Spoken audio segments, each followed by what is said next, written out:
I was listening to this really great motivational video the other day, and the speaker said something about getting rigorously honest with yourself, and I thought that was so cool.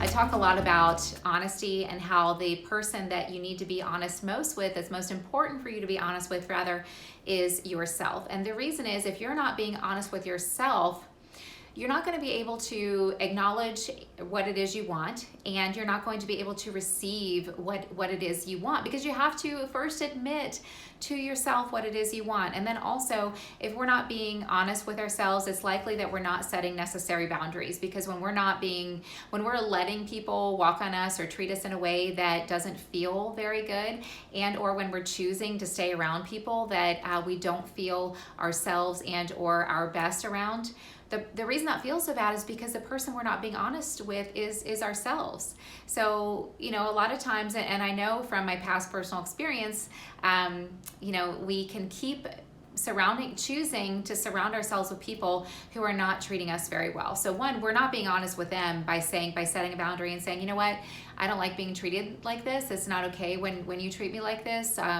But then the reason that hurts so much is because we're not being honest with ourselves. We're not acknowledging, you know what, this is not okay. And so I thought it was so cool. And in this video, I love the word rigorous. Get rigorously honest with yourself about what you want, what you're okay with, what you're not okay with, and why.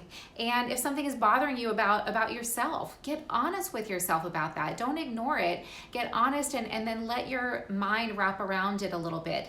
Whatever the challenge is, let yourself get curious about what exactly is going on there. When you get really honest with yourself about what you want, what you don't want, why, or what you want, what you don't want, and why, that is when you are going to be taking that first step in the right direction. And then you're just going to catapult your growth from there. But it starts with being honest. And so many of us are walking around unhappy and feeling unaligned because we're not being honest with ourselves. And why would that be? Because of fear. It's scary, because it's scary to be honest and acknowledge with yourself and acknowledge what you want and what you don't want, what's not okay, and setting that boundary, because then people are going to fall away if it, depending on the situation, or if it's acknowledging what you truly want. Well, then you're giving yourself the responsibility to pursue what you truly want, because you've acknowledged it, you've admitted it to yourself. Now what are you going to do? You're either going to not take any action and keep lying to yourself, saying that you're okay with things as they are, when you know that you're not, or you're going to have to then take responsibility and try when you don't yet know what the outcome is going to be. And that can be very scary. I say can be because it's all in perspective, the way you look at it.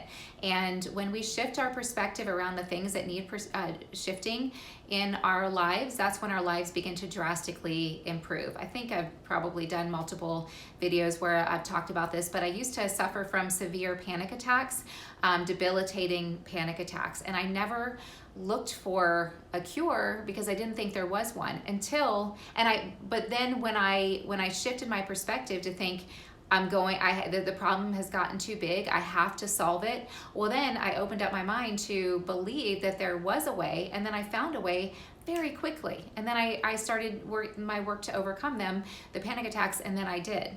So when we don't acknowledge, when we're not being honest with ourselves and not acknowledging that, hey, there is something that needs changing here, we're not going to find the solution.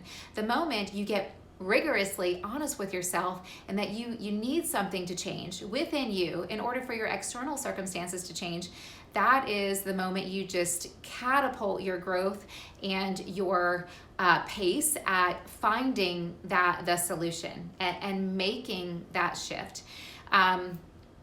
Back to perspective. Yes, so it can be scary if you're focusing on the fear, but if you shift your perspective from fear to possibility. So the unknown is possibility. If we stick with what we know, where's the possibility in that? There's nothing, we're not open to anything new and different.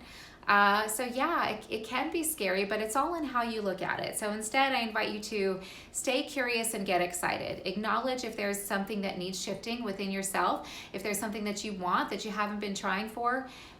Point it out, say it, speak it out, get rigorously honest with yourself, and then see what shows up. Whatever shows up, and it'll be an idea.